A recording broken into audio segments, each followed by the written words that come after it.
Bismillahirrahmanirrahim, kita sambung ke 42. Raut wajah, juga suara, getaran suara bisa dideteksi watak orang itu. Ini menurut Ar-Razi akan menunjukkan sesuatu. Apa? Suara juga bisa dideteksi. Ya, kalau orang flu, mudahnya suaranya berubah nggak Pak? Dan flu gitu. Kira-kira gitu Pak. Nah, firasat jelas itu asal usulnya merupakan anugerah cahaya dari Allah diletakkan di dalam kolbu. Ya. Sehingga seorang hamba dapat membedakan antara hak dan batil. Ini boleh, ini nggak boleh.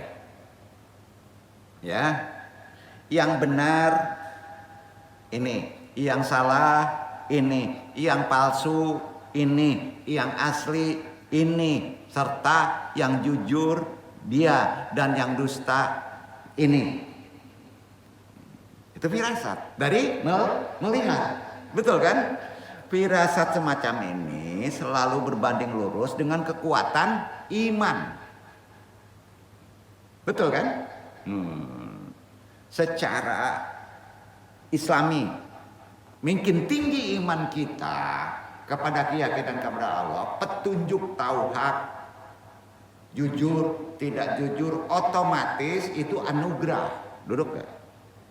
Jadi kaitan juga dengan akhlak. Iya kan? Nah, tuh. Jadi berbanding lurus dengan kekuatan Islam iman.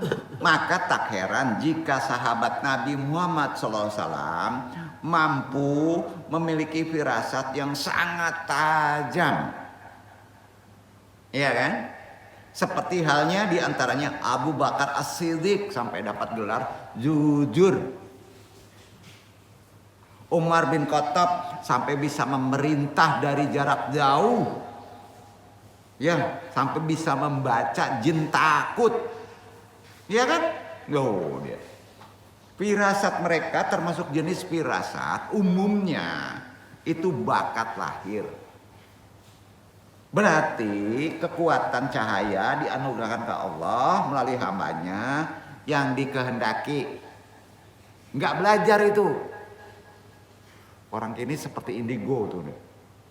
Gitulah bahasanya ya, bisa melihat. Namun firasat yang dimiliki para sahabat itu sangat sulit dipelajari. Kenapa? Karena firasatnya Allah berkehendak.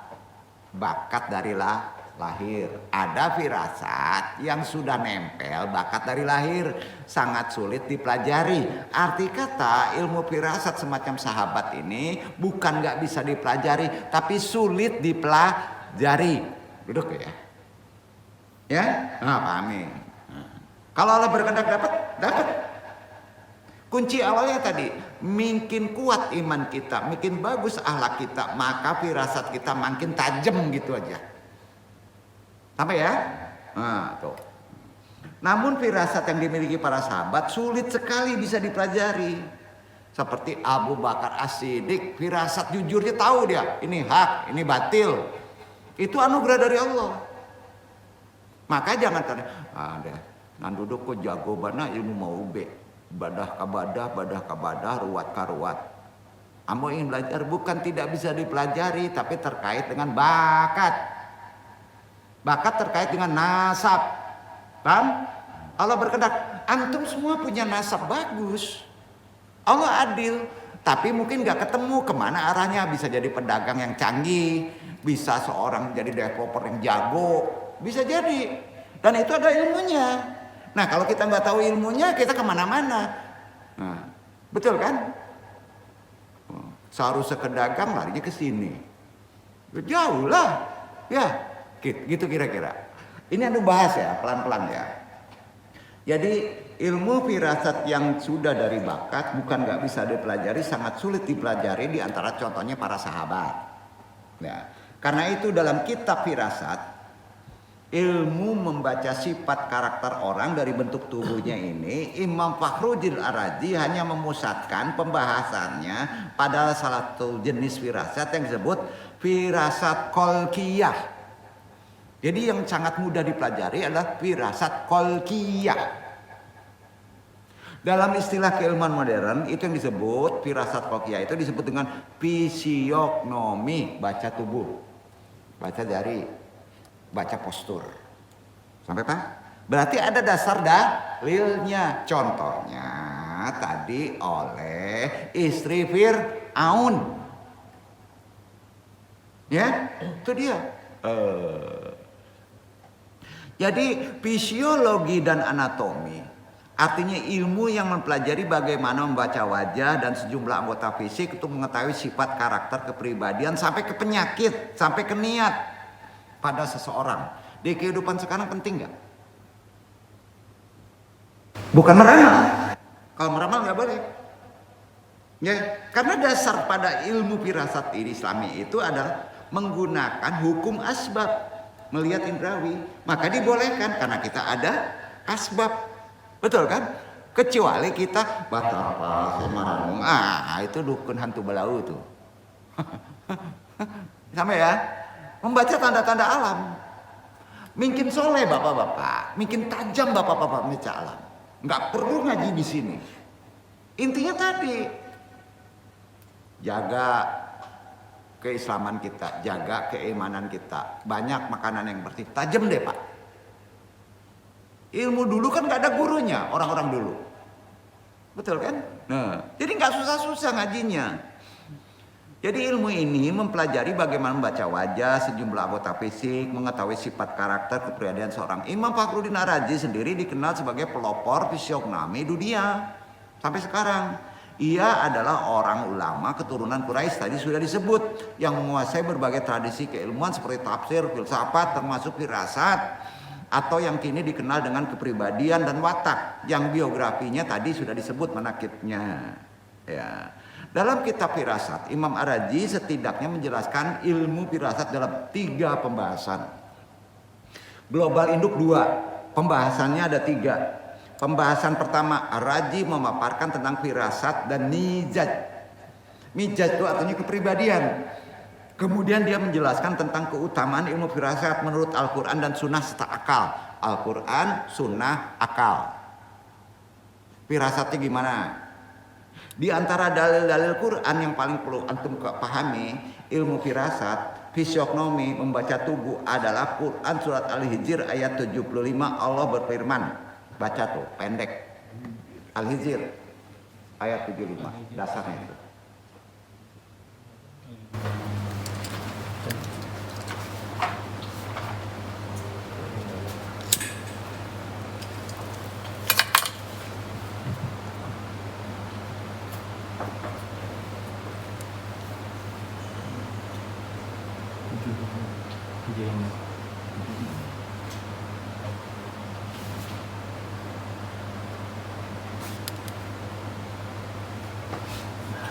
Inna fi dzalika laayatin lil mutawassimin. Sesungguhnya pada yang demikian itu benar-benar terdapat tanda-tanda kekuasaan kami bagi orang-orang yang memperhatikan tanda-tanda. Perhatikan tanda-tanda baik di wajah manusia, baik di wajah alam. Itu yang disebut apa? Al-mutawasimun. Jadi kita ini kalau menggunakan bacaan indrawi tanda-tanda fisik namanya al-mutawasimun. Jadilah al-mutawasimun di kondisi sekarang. Jangan on juga lagi. Enggak, apa kata YouTube, apa kata informasi. Lihat tanda-tanda, observasi. Kuatkan iman, tajam. Yang duduk kadang-kadang duduk lah. Semua macam persoalan datang ke dia kan. Yang duduk nih bisa membahasnya kan, bisa menyampaikannya. Kok nggak banyak berhasil? Awak pula kan menghalanginya. Tuh. Bukan yang duduk, disuruh ke sini, ke kanan, disuruh ke kanan dia ke kiri, disuruh ke kiri ke atas, disuruh ke atas ke bawah. Ngaco. Benar kan? Kok berang nan duduk indah, logika betul tuh indah. Nah itu Pak, coba bantu andoang, bantu nan duduk. Jadilah mutasawimin. Sungguh pada yang demikian itu benar-benar terdapat tanda-tanda kekuasaan Allah bagi orang-orang yang memperhatikan tanda-tanda. Perhatikan tanda-tandanya Pak. Tanda-tanda perhatikan. Kalau orang hari kini mangicu, baik itu bentuknya. Besok, baik itu juga tandonyo. Awak ikuti juga. Tak kicu enggak awak?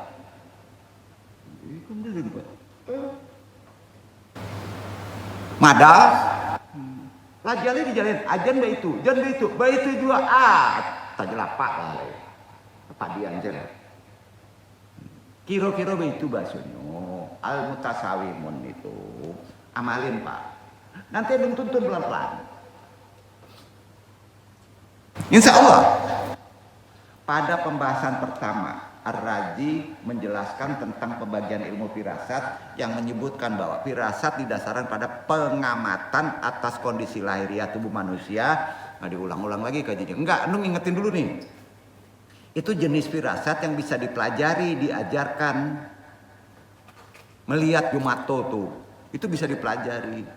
Kemudian memaparkan beberapa persoalan yang harus diketahui di dalam ilmu ini, termasuk macam-macam metode pengambilan kesimpulan dengan menekankan pada pembahasan tentang teknik al-qiyafah. Tekniknya nama al-qiyafah, penelusuran. Bapak hari ini dapat gempa, tanda alam sebelum gempa apa? Panas, tubuh kita itu gimana reaksinya, terang atau dalam kondisi tenang, itu menelusuri sebelum kejadian. Catat Aduh, berat juga observasinya. Itu penelusuran yang disebut al-qiyafah. Teknik lain digunakan juga mengenali watak kalau di manusia. Menurut Ar-Razi ada 6 cara mengetahui watak pribadi manusia. 6. Ya. Di antaranya melalui bentuk dan rupa seseorang. Seorang pemarah. Ini pemarah. Ini bahasa gampangnya, belum kesimpulan. Seorang pemarah, wajahnya seseorang dapat kita simpulkan watak dasar orang itu adalah nggak enak kita ngelihatnya. Bapak nggak enak. Kok raso-raso, bantu adu api, gelisah awak, tak efek panular. Itu pemarah tuh. Walaupun ini berubah-ubah tiap hari. Besok bini awak senang kok melihat. Besok indah saat itu sedang masuk tuh. Apiku sedang tinggi. Paham ya? Kira-kira gitu pemarah. Akan tampak pada wajahnya. Lambat tahun makin tajam kita keimanan kita akan nampak wajahnya tuh. Nanti dibahas satu ilmu anu jelaskan secara lebih detail. Tipe itu warnanya bisa hijau. Tipe itu warnanya bisa hitam. Walaupun badan dasarnya putih. Tuh nah. Matu ndak tak kicu pak, itu yang disebut plasma. Lo lihat mata. Nah ngobatinya mesti begini gitu. Ini belum ke arti induk ya. Jika kita melihat bentuk rupa orang yang sedang marah pada wajahnya seorang, maka akan terlihat plasmanya. Watak dasar orang itu pemarah pada saat itu. Logikanya gini, menegaskan kebenaran pernyataan Ar-Razi dalam disiplin ilmu pertama untuk membaca dari menggunakan mata. As-saksu alladhi yakunu ala hayati syaksin. Godobin huwa saksi godobibun bitakidi. Was-saksu alladhi yakunu ala hayati saksin qaifin huwa jabanun bitakidi. Seorang yang memiliki bentuk seperti orang yang marah pasti dia adalah seorang pemarah. Bentuknya gimana? Ini perlu uraian, perlu dasar nanti. Dan seorang yang memiliki bentuk seperti orang yang takut pasti dia orang itu tahu tubuhnya ini takut. Bentuknya gimana? Nanti diurai. Ya, nah itu perkataan Ar-Razi. Selain itu, Ar-Razi juga mengetahui watak kepribadian seorang. Bisa dilakukan berdasarkan jenis suara.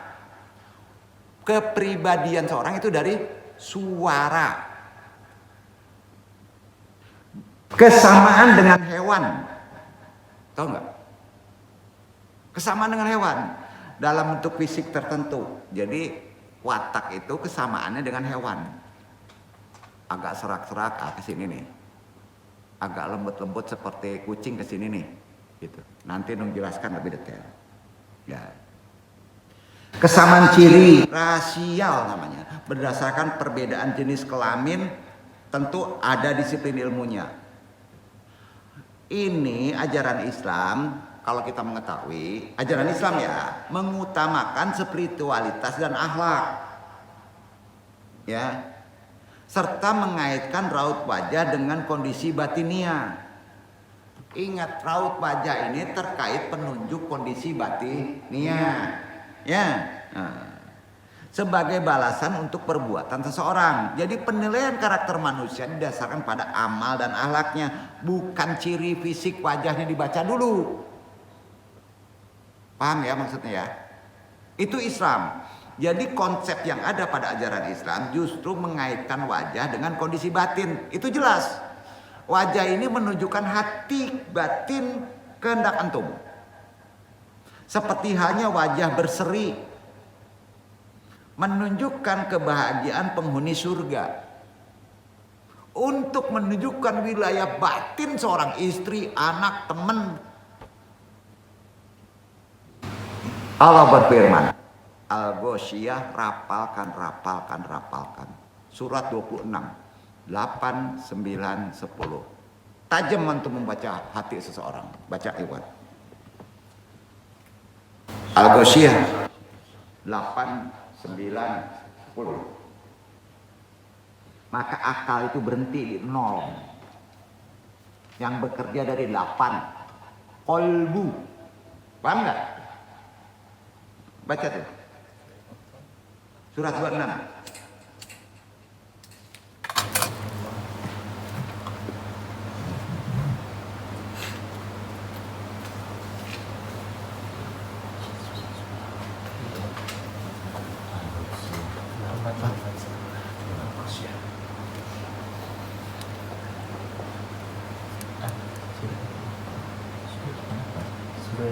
Wujuh yawma'idhin na'imah lisa'yiha radiyah fi jannatin 'aliyah.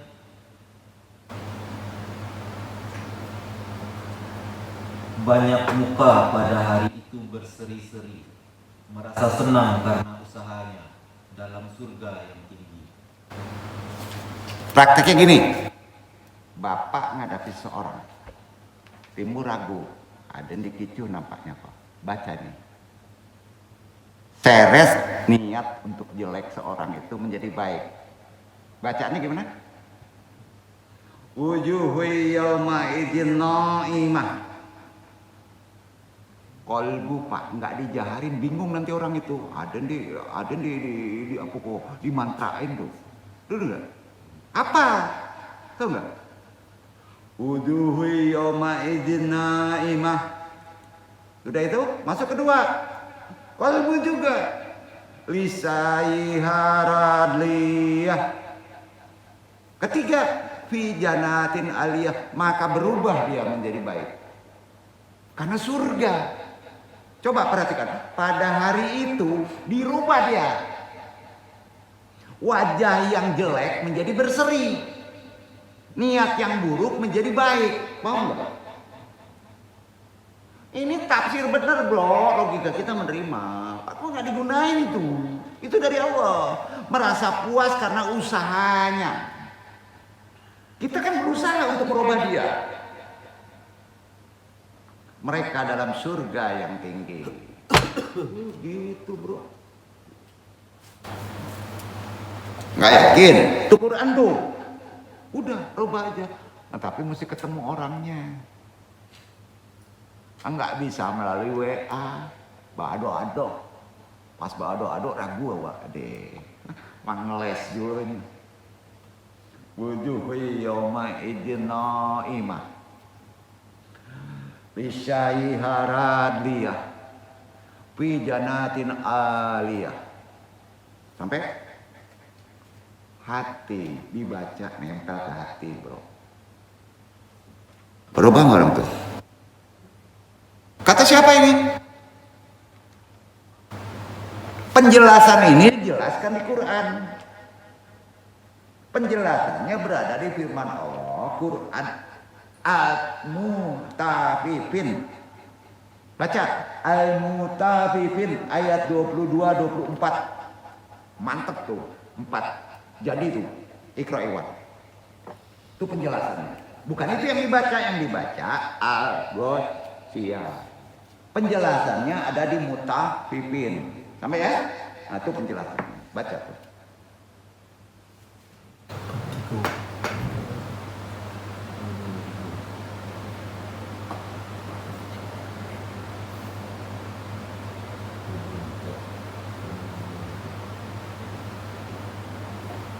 Innal abrara lafi na'im 'alal araiki yanzurun ta'rifu fi wujuhihim nadratan na'im. Sesungguhnya orang yang berbakti itu benar-benar berada dalam kenikmatan yang besar. Mereka duduk di atas dipan-dipan sambil memandang.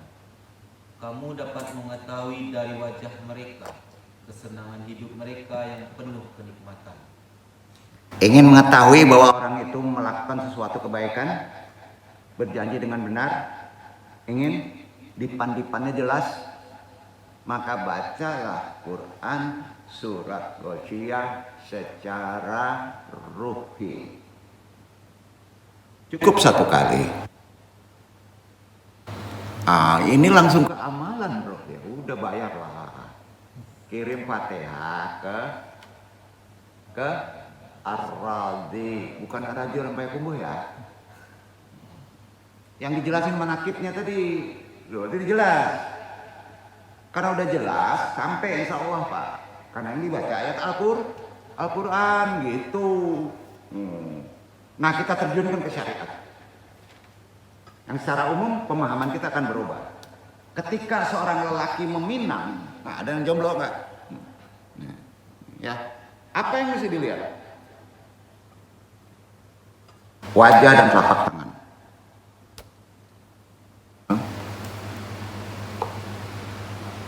Itu sunnah. Wajah dan telapak tangan. Kita bahas. Seorang laki-laki meminang seorang perempuan, maka yang dilihat adalah wajah dan telapak tangan sebelum akad nikah. Yang ingin Andung tanyakan bukan mengenai telapak tangan, tetapi soal wajah dulu. Wajah dulu lihat. Satu-satu. Apa sebenarnya hikmahnya melihat wajah itu? Jadi kalau orang nikah enggak diperlihatkan bercadar terus, kurang sunnah. Tak kicuan tuh. Setidaknya sumbing dah, celek matunya indah. Karena bahasa cantik adalah dengan melihat wajah, kan gitu ya. Orang yang menikah itu namanya melihat wajah kitbah. Apa? Kitbah. Ya. Kemudian telapak tangan termasuk kitbah. Wajah dulu, cantik nggak nih? Apa sebenarnya hikmahnya?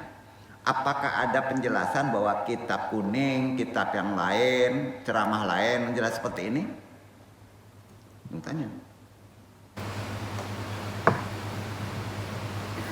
Jadi rahasia anggota wajah perempuan di wajah itu terletak apa? Bibir, hidung, telinga, betul kan? No. Jika ada bagaimana menjelaskannya menurut pandangan ulama? Kalau ada lengkap. Penilaian cantik pada diri. Penilaian akhlak pada telapak tangan. Dari melihat dulu Pak. Ya. Itu disebut kitbah. Adab nih nikah. Kitbah. Atau bahasa syariatnya meminang. Betul? Kitbah itu meminang. Meminang itu dulu. Jadi kalau datang diumpetin itu perempuan kacau tuh. Ambo kitbah. Berarti yang mesti dilihat calon kita adalah wajah dan telapak tangan. Duduk. Duduk ya. Makanya orang-orang seperti daerah India, Kurasa, daerah yang lain selalu bercadar. Diindahin tangannya. Dikasih inai. Itu kitbah untuk dilihat telapak tangannya. Enggak mukanya Pak. Mukanya harus murni. Duduk gak? Itu kitbah namanya. Baru tahu ya. Nah. Meminang begitu. Salah satu proses yang sebaiknya dilakukan. Duduk. Sebelum sampai akad kitbah. Ada dilakukan enggak? Enggak ada paksaan Islam. Kitbah dulu adabnya. Nabi menyuruhnya begitu. Itu disebut adab sebelum pernikahan. Kitbah. Melakukan kitbah merupakan bagian sebagai tanggal awal pengenalan. Sebelum menentukan dikasih waktu baru akad. Duduk ke tanggal awal. Di tanggal awal langsung aja hitung antara dua orang tua. Kitbahnya nggak ada. Ya nggak beres bro. Nyesel nanti orang. Jangan hidungnya nggak ada. Kan kacau nih. Islam ngajarin sampai situ loh. Dalam khitbah pihak laki-laki, menurut mayoritas fuqaha, ilmu fikih, harus melihat wajah dan kedua telapak tangan perempuan. Harus. Sampai nggak boleh nggak. Sedangkan perempuan yang boleh dikitbah, yang boleh dilihat. Ini belum menikah nih. Iya, boleh dilihat. Adalah perempuan yang masih pertama single. Atau single, sendiri. Bisa disebut perawan lah. Yang kedua, perempuan yang cerai dengan suaminya. Boleh dikitbah, janda. Karena tinggal mati atau tinggal cerai. Ya. Itu tinggal mati. Yang memang halal dinikahi. Serta tidak sedang dikitbah orang lain, paham nggak? Tidak ada orang lain mengkitbah. Itu dia 3 tuh. Oh indah lah, jalan dilamar di orang awak kitbah pula, kacau betul. Ya. Dalam kasus yang kedua, yaitu wanita yang dicerai suami atau ditinggal mati suaminya, maka harus menunggu sampai iddah. Itu aturan fikih, ya, nggak perlu dijelasin, ya. Jadi mengenai soal hikmah dari melihat wajah perempuan, yang kita khitbahkan adalah jelas sekali berkaitan dengan soal kecantikan perempuan. Itu poin Islam ngajarin. Jadi Islam itu indah, harus ngelihat cantik, Pak, menurut persepsi masing-masing. Itu syarat sunnah. Nggak bisa main paksa. Karena kecantikan seseorang itu tidak mujmal. Orang barat ngelihat cantik itu orang Afrika bibir tebal, Pak. Kita jelek. Bener gak? Beda-beda. Allah adil kok. Dalam kitab Iqna disebutkan, ini ada kitab khusus masalah khitbah. Wal hikmatu fil iktisyori alaihi anafil wajhi yastadilu bihi alal jamali wafil yadayaini mayastadilu bihi ala kusbil badani. Hikmah melihat wajah dan telapak tangan baginya adalah bahwa pada wajah terdapat sesuatu yang menunjukkan atas kecantikan, dan pada kedua telapak tangan terdapat sesuatu yang menunjukkan kesuburan pelayanan kepada calon suami. Duh. Nih, tangan. Tuh. Islam ngajarin. Nah, Muhammad Syarbaini Al-Khatib Al-Iqna fi Hali Al-Jahi Ibu Syuja Dar Al-Fikir halaman 405-406. Itu referensi bukunya, kitabnya. Ya. Ada di Ikhwan Aris kitab ini? Enggak ada. Nung jelaskan dulu. Secara spesifik dijelaskan dalam berbagai kitab. Penelitian ahli firasat. Para peneliti observasi wajah perempuan menyimpulkan bahwa bagian-bagian dari wajah perempuan mulut. Anu belum dalam nih, mujmal dulu, nanti satu-satu. Mulut, bibir. Ini mulut, bibir, satu-satu. Lidah, dagu, mata, terkait dengan hal yang berhubungan dengan keintiman hubungan. Duduk. Vulgar? Enggak. Kita harus tahu. Oh, tak kecoh bego. Khususnya pas dia sudah suami istri. Syekh Sulaiman Al-Bujairmin dalam kitabnya khusus Tuhfah Al-Habib ala Syarhul Katib menjelaskan ukuran bibir, warna lidah, bentuk hidung, mata, dagu berkaitan dengan hubungan intim suami istri dan niat dia. Duduk. Hal ini tidak bisa dijelaskan secara gamblang sekarang karena terlalu vulgar. Ingin mendalaminya silakan, tunjukkan referensinya. Silakan baca Tuhfah Al-Habib ala Syahrul Katib Dar Al-Kutub Al-Ilmiyah, terbitan tahun 1417 Hijriah atau 1996 Masehi, juz 4 halaman 109. Baca. Ya, itu jelas. Hasil penelitian dipaparkan dalam kitab tersebut tidak serta-merta bisa dianggap benar semuanya. Bisa juga berubah karena terkait dengan Allah berkehendak. Tetap akidah kepada Allah itu dikuatkan juga, ya. Tapi setidaknya ada orang mengobservasi, paham ya? Nah, sebab ada banyak wanita yang berciri-ciri seperti tersebut, ya. Ada juga yang tidak sesuai dengan kitab ini, ya. Jadi nggak taklid. Tapi faktanya bisa dipahami karena banyak pula yang sesuai. Ya. Wallahu a'lam.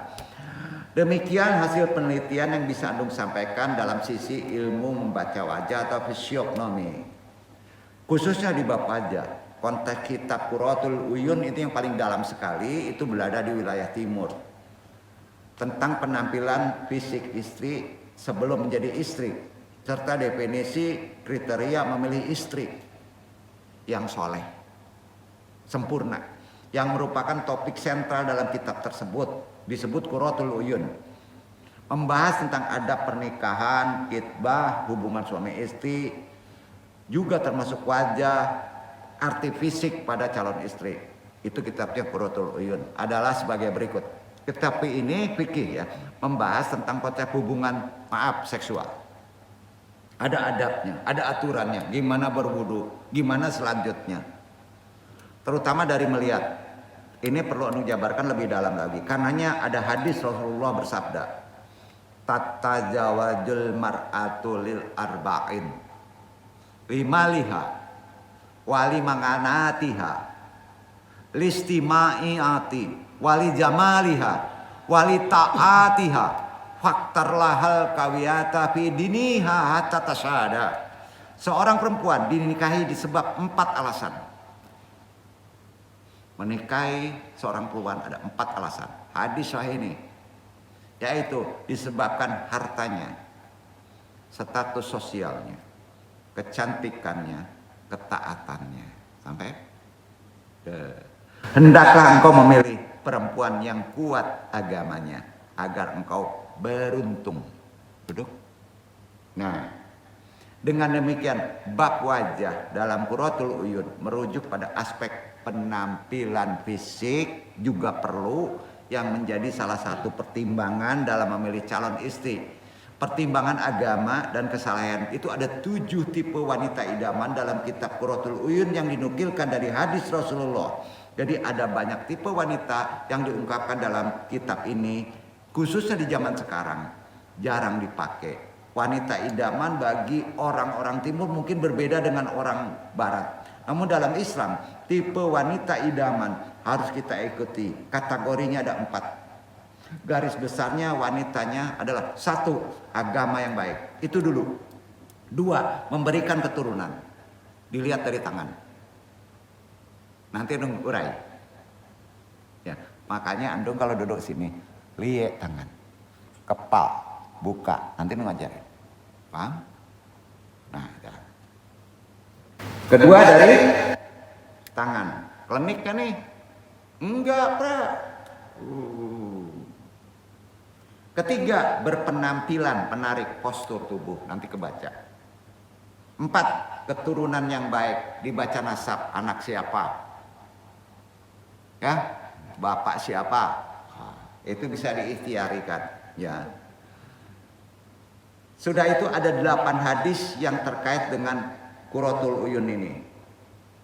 Dari melihat hadis-hadis anjuran menikah, 8 hadis, 7 diantaranya membahas tentang tipe wanita yang mesti kita nikahi, dan 1 diantaranya tentang 5 tipe wanita sebaiknya tidak dinikahi. Ada 5. Ya. Pasal pertama, Perhatikan agama, keturunan, kecantikan, harta. Tajawazal mar'atu li arba'in. Limaliha, wali jamaliha, wali hasabiha, wali daniniha, faktaril qawiyati fil diniha tasadu. Nikahilah perempuan karena 4 hal. Hartanya, kecantikannya, keturunannya, dan agamanya. Pilih perempuan yang agamanya kuat, itu prioritas. Maka kamu akan bahagia. Hadis riwayat Bukhari, Muslim. Duduk ya. Gimana pula ada ulama menyandarkan orang berlain perempuan, agamanya berlain. Timbullah masalah nanti. Betul kan? Bukan nggak boleh. Ikutilah aturan Islam. Dari melihat dulu. Perempuan yang merdeka, mansirihi an yalqallah thayyiban mutahhariran falita jawala urata. Siapa saja yang ingin bertemu Allah dalam keadaan suci dan disucikan. Kalau ingin kamu dekat dengan Allah, ingin diri dari Allah dalam menikah, pilihlah, nikahilah perempuan yang merdeka. Tahu merdeka? Bukan budak. Hadis riwayat Ibnu Majah. Perkara merdeka dan tidak merdeka nanti Anda jelaskan. Ya, di kondisi sekarang bukan dulu. Banyak kita menikahi tidak merdeka, gitu Pak. Solihah itu dalam memilih wanita ada 4. Kebahagiaan seorang laki-laki adalah istri solehah, jelas.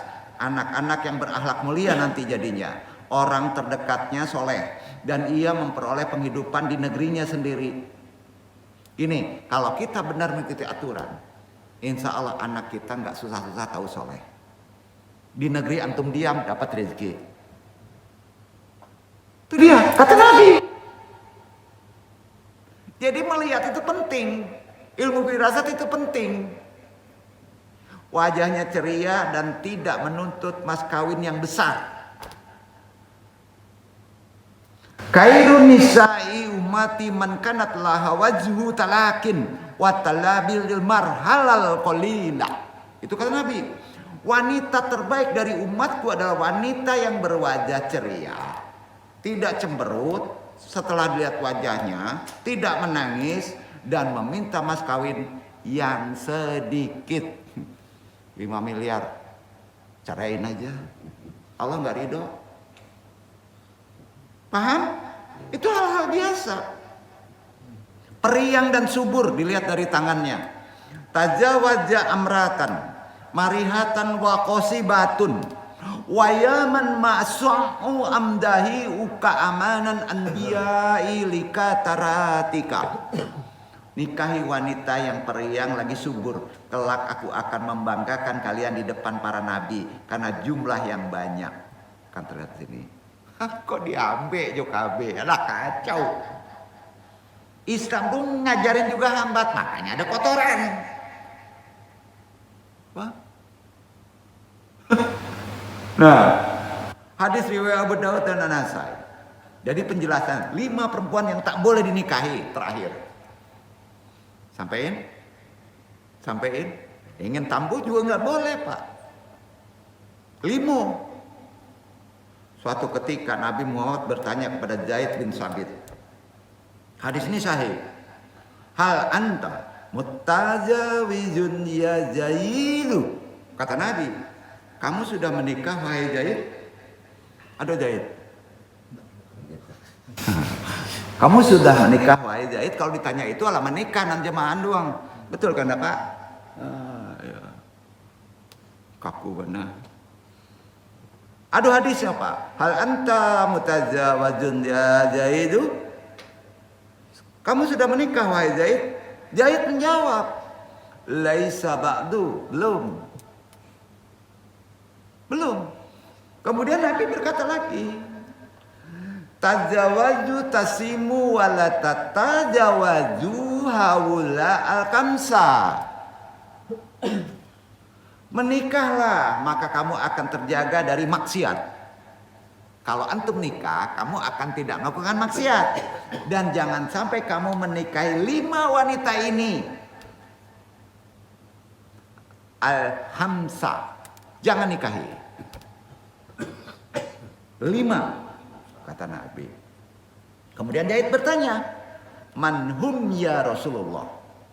Siapa saja mereka itu wahai Rasulullah? Manhum? Rasulullah menjawab, sahih nih hadisnya ya. Berani praktekin? Saya hibaratun. Imra'atun datu ayunin jarqa'a. Lihibratin.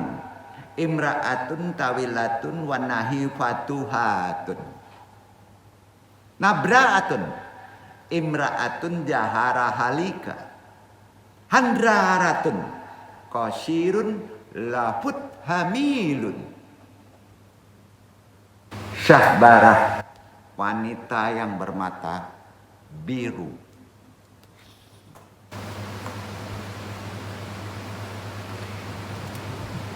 Dua, lahbarah, wanita yang tinggi kurus. Habis ini. 3, nahbarah, wanita yang membelakangimu. Dibuko saja kalau jalan. Yang belakang. Handarah, pendek banget. Ketiga, lahut, sebaiknya jangan. Yang sudah beranak tanpa dinikahi. Sampai Zaid ngomong, ya Rasulullah, la ahammu la taqulu. Ya Rasulullah, saya tak mengerti dengan apa yang kau sabdakan. Madaju, halus mengerti. Rasulullah selanjutnya menjelaskan lebih rinci ya. Ya qalu innan nisa a'adawatil ayunal jarqai mudiyatun bisababi ayunihina. Wan nisaul tawilatu wan nahfihati lasna mitaliatin. Wan nisaul lawati yarqaban fi idarati jurihina li azwajihina atna an-naumi. Wan nisa'u dawatul ajsamil kisoratil lawati yata'ardalil ihanati. Wan nisa'ul lawati azabna atfalanan min rizal gairi rika al-arami. Ya kan? Jelasin dong. Wanita bermata biru, kata-katanya menyakitkan karena matanya. Kalau biru kata langsung terpraktekkan kata-kata jelek. Kalau biru kata-katanya enggak jelek, tidak kena. Dia berarti biru langsung terucapkan kata-katanya jelek. Nanti jelaskan. Wanita yang tinggi kurus tidak ideal. Ngelihat posturnya nggak ideal. Kita terlihat. Wanita yang suka membelakangi suaminya ketika tidur, ketika berjalan. Wanita berbadan pendek, sasaran cercaan, terlalu pendek. Dan wanita yang telah melahirkan anak dari laki-laki selainmu, janda, juga ada orang yang tidak dinikahi. Hadis riwayat Ad-Dairami. Sampai? Itu penjelasannya. Jadi tidak mandul. Tidak mandul. Laki-laki datang menemui Rasulullah berkata begini. Ingin memahami tidak mandul, andung jelaskan nanti dalam melihat tangan. Ya, gini. Ya Rasulullah, wajadtu amra'atan hasanatan jamilatan wahiyya akirun atajawaziha. Ya Rasulullah, aku menemukan seorang wanita yang baik lagi cantik. Tetapi dia mandul. Apakah aku boleh menikahinya? Apa kata jawab Nabi? Lah. Tidak. Makanya kalau nikah, adab Islam nggak bisa ditunda, dosa. Nggak boleh. Langsung harus berisi. Tunda 2, 3 karena rizki lama dapat keturunan. Banyak terjadi, Pak. Tuh dia. Karena apa? Perkara rizki itu sudah ditanggung oleh Allah untuk anak. Paham? Kalau takut maka ampun bermasalah. Luruskan akidah kita. Ini benar ini. Nabi menjawab, la. Jangan. Lalu dia datang lagi kepada Rasulullah untuk kedua kalinya. Mana nih anak nih, ini orang nih. Nabi pun tetap melarangnya, la menikahinya. Tetap. Karena cantik. Nah, ya. Dan Rasulullah ini bersabda, tazawaja amra'atan turdika daiman wa tunjibulakal katira minal atfali wa ana fakruhun jihdan bi adadi atfalikal katiri. Nikahilah wanita yang selalu menyenangkan hati dan memberikan anak banyak, karena sesungguhnya aku berbangga pada jumlah kalian yang banyak. Karena gini, kalau anak banyak, suami mengeluh, istri menggerutu, maka rezeki jauh. Sampai itu aja kuncinya. Hadis riwayat Abu Dawud An-Nasai. Perempuan yang memperhatikan penampilan Rasulullah pernah bersabda, memperhatikan penampilannya ya, perempuan nih. Zaulizu adna'akum wa banatikum, nikahkanlah putra putri kalian. Orang-orang bertanya kepada Nabi, ya Rasulullah, jawajana abna ana fakui fabi badaranitina. Wahai Rasulullah, kami telah menikahkan putra-putra kami, bagaimana dengan putri kami? Nabi menjawab, albashumul daba wal fidata wa aslahu tibahahum warjaquhum bil amwali hatta yudibahumus sahabu. Pakaikanlah mereka, anak perempuan antum, emas, perak, perbaiki pakaian mereka, dan cadarilah tangannya, bekalilah mereka dengan harta benda, pakai di badannya agar para pemuda mencari mereka. Jadi menghias anak kita berpenampilan memakai emas itu sunnah Rasul. Jangan jadi masalah. Dan itu dibolehkan. Wallahu a'lam bishawab illa aqamit thariq. Mudah-mudahan ini bermanfaat. Kita sambung di bab kedua dan menjadi amalan. Yang paling pokok ada amalan-amalan. Kita belum tuntaskan. Insya Allah di bab 2 kalau kita masih diberi waktu, kita dalami ilmu ini dalam firasat. Pak Idluan dong. Wassalamualaikum warahmatullahi wabarakatuh. أستغفر الله رب البرايا أستغفر الله من الخطايا أستغفر الله رب البرايا أستغفر الله من الخطايا ربي زدني علما نافعا ووفقني عملا مقبولا وهب لي رزقا